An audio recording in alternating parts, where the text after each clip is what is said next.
Satnam, I'm Nirvair Khalsa, and here we are in the month of June to have in the glorious, see the beautiful flowers behind me, and you can hear the birds singing. It's fantastic. We're going to do a great Kriya this month. I'm looking forward to it. It uses the Siddhi Gayatri mantra, which you know better as Rama Dasa Sase Soham. And interestingly enough, Yogi Bhajan was so prolific in the variety of teachings he did. You've probably practiced this, with the mantra out loud as a healing mantra, and it is a healing mantra, an Ashtanga mantra. But he also taught a whole bunch of pranayams that use the mantra as well. As a matter of fact, if you go to our book called Kriya, page 233, there's 5 different pranayams using this mantra and 2 different mudras that you can use. So you could actually, if you're a teacher, you could teach a whole week of classes just on Siddhi Gayatri mantra. It's amazing. This is really wonderful. This will clear the channels, as this is what Yogi Bhajan said about this particular pranayam that uses mentally chanting the mantra Rama Dasa Sase Soham. I was thinking, every time I do one of these videos, I think some more about Yogi Bhajan and how privileged I was to spend some time with him and to study with him. He loved these little formulas where it's things that you can remember. For instance, he was talking about awareness, and he mentioned that of course, the Kundalini Yoga is the yoga of awareness. But what is awareness? All right, there's a certain definition. You could look it up in Wikipedia. But from the yogic point of view, awareness is when you're actually living in your intuitive psyche in this moment in time. So it's always interesting to see what takes you out of awareness. And Yogi Bhajan loved this formula. He says these 9 things are, awareness doesn't even start until you're not engaged with these 9 things, these 9 brothers, these 9 sisters, whatever they are. It's thinking and reason and logic and argument and fantasy and planning and scheming and knowing and worrying. All these things I am always involved in. And so, but when those disappear, when you're into the elevated part of yourself, when you are actually in this moment in time and you're not being drawn into the past or projecting into the future or worrying about the whole thing, that's when you have this state of awareness. Now, how do you get it? You get this state of awareness by actually not living in your parma. Here's another little phrase that he loved to use. Parma, karma, dharma. Those 3 things, they rhyme, which is one way you can remember them. Parma is doubt. Karma, it's the result of your actions that you're living through. Dharma is the idea of your lifestyle that supports you.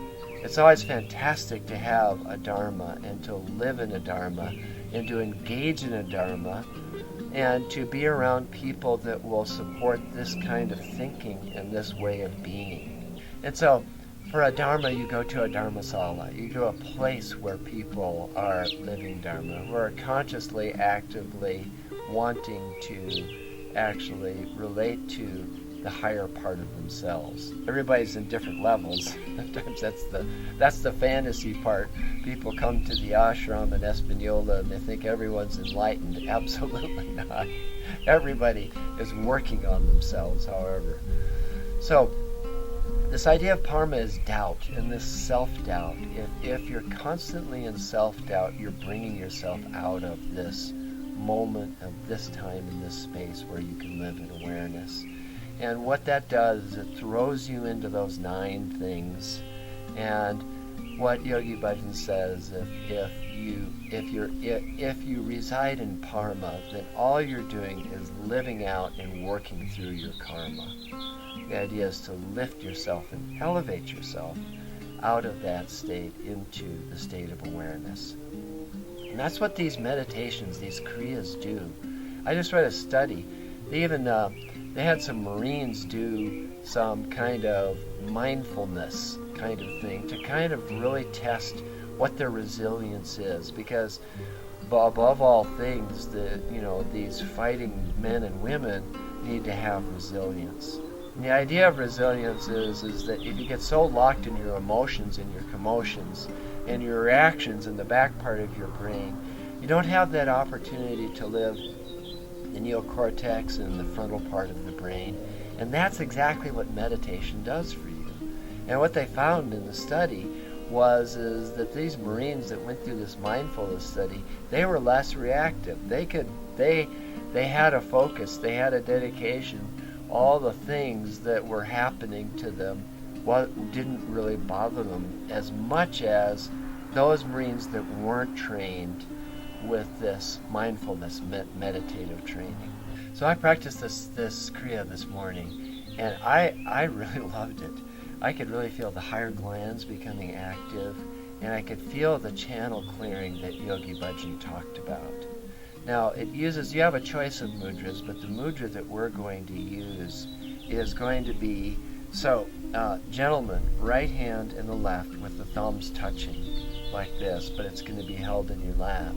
Ladies, just do the opposite, right? So that the left hand is in the right hand with the thumbs touching. This is the way he taught it. Reverse for men and women for the mudra. Then you just sit up tall, chest high, chin level, eyes closed, focused at the brow point, and you're going to do Sitali Pranayam. You're going to make a tube out of your tongue, and you're going to inhale in 8 parts through the tube tongue. If you can't make a tube out of your tongue, just kind of point your tongue so it's coming over the top of your tongue.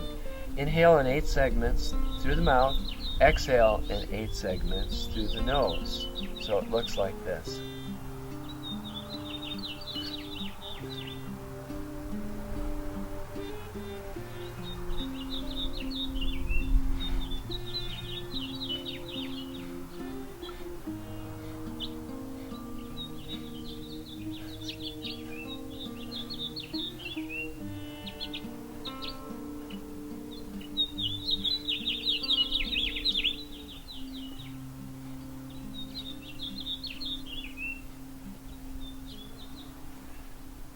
I was doing it and the birds liked it, I could tell.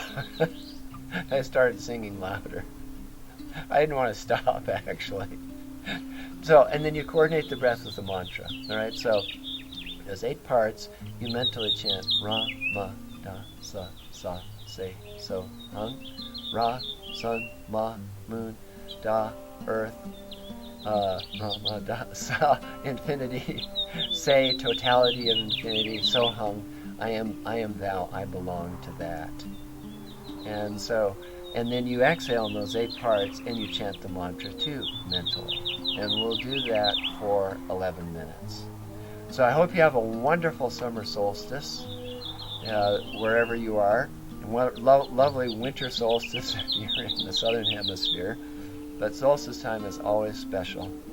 And I look forward to practicing this great technique from the teachings of Yogi Bhajan with you this month. Sat Nam.